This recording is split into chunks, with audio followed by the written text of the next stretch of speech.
댓글에 남겨놨던 그분들의 구독자신가 봐요. 그런데 이제 본인도 좀 도와줄 수 있겠냐, 그 새로운 그 비타민C 제품을 먹어볼 수 있겠냐라는 게 이제 내용이신 것 같은데요. 저희 그 이메일로 그 주시게 되면은 저희가 제품을 보내드려 보겠습니다. 그러니까 본인이 기존에 있었던 비타민C에 비해서 좋았다 나빴다 하는 부분들을 가감없이 말씀해 주셨으면 좋겠고요. 더 이상은 근데 이제 저희가 여력이 없어서 2분 정도만 하는 걸로 해서 실험은 진행하겠습니다.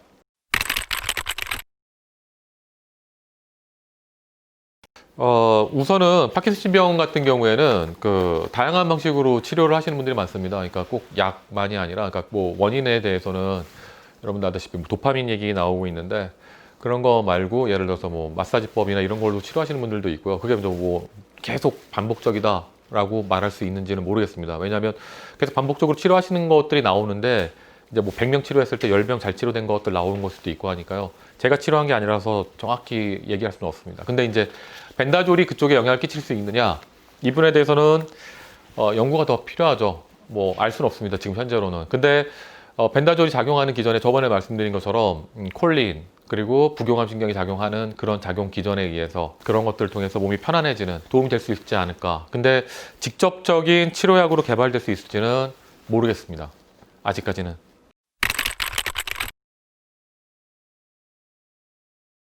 우선 얼굴에 아토피가 있다는 얘기는 소화기 쪽에 문제가 있다는 겁니다. 100%입니다. 소화기가 안 좋아서 이쪽에 꽉 막히게 되면 열이 떨어지질 않습니다. 상체 쪽으로만 몰리게 되거든요. 그런 상태 내에서 열이 발산을 못하면 특히 얼굴 쪽으로 굉장히 심해지는 겁니다. 이런 분들 같은 경우에는 좀 좋아졌다가도 찬바람 맞으면, 그러니까 겨울엔 찬바람, 또 여름에는 에어컨 바람, 이런 거 맞으면 다시 또 금방 나타나는 경향이 있거든요. 뭐 만약에 얼굴 쪽만 심하시다 보면 반신욕기 사서 매일 땀 내주려고 하는데 뭐 이것도 괜찮습니다. 근데 이제 땀 내는 게 목표는 아니니까요. 이제 피부들이 숨을 쉴 수 있게 운동하는 거, 피부 쪽 근육을 잡아주는 애들이 이제 운동을 하는 거를 하려고 하는 거니까, 만약에 얼굴만 그렇다고 하신다면은 스팀 타올, 얼굴 마사지를 하시면은 도움이 됩니다. 그러니까 대고 따뜻해지면 다시 이제 전자레인지에 돌리고 다시 하고, 뭐 이런 식으로 전자레인지로 해서 하게 되면은 따뜻하게 했다가 공기 중에 식었다가 하는 식으로 해서 더웠다 추웠다 하는 방식으로 통해서 피부가 운동이 됩니다. 우엉, 고구마 줄기, 버섯 뭐 이런 거 달인물 드신다고 했는데 늘 기준은 본인인 겁니다. 이거 꼭 진짜 기억하셔야 돼요.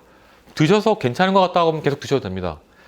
그리고 세브륨도 3번 마시고 있다고 하는데 거의 대부분 이제 이게 좀 성질이 차고 염증을 없애준다고 하는 걸로 알려진 것들이거든요. 먹었는데 괜찮다, 속도 편하고 좋다라고 하면 드시면 됩니다. 근데 먹어봤는데 모르겠다, 아니면 좀 더 나빠지는 것 같은데 좋다고 하니까 그냥 먹는다라고 한다면 심각하게 다시 한번 생각을 해보셔야 됩니다. 그냥 물 먹는 것만 못할 수도 있으니까요. 평이사는 제가 늘 말씀드리는 것처럼 소화제가 아니라 소화기를 건강하게 만들어주는 그런 이야기입니다. 그래서 이제 소화에 도움이 당연히 되죠. 왜냐하면 이게 정신을 차리니까 소화기들이. 여기 꽉 막혀 있을 때 음식을 최대한 절제하고 본인이 먹고 싶은 소화가 잘 되는 음식 위주로 해서 드시면서, 이렇게 특히 상체 쪽으로, 얼굴 쪽으로 열이 많으신 분들은 평이산을 드시게 되면 도움이 되는데요. 평이산을 기반으로 만든 차가 저희한테는 꿀피부차라는 게 있는 거고요. 달지 않은 그런 꿀피부차를 드시면 될 것 같습니다. 그 다음에 평이산 약 따려주는 곳 있잖아요. 그런 데 가셔서 말씀하셔도, 한의원이나 한약국 가셔도 지을 수 있습니다.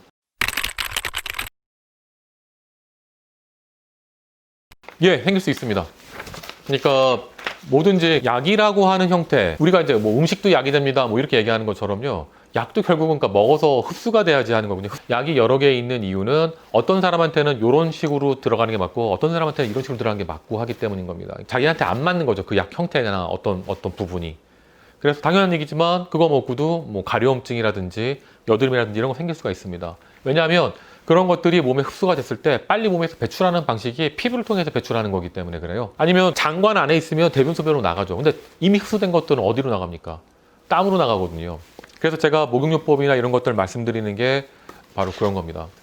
여러분 늘 행복하십시오. 건강하시고 고맙습니다.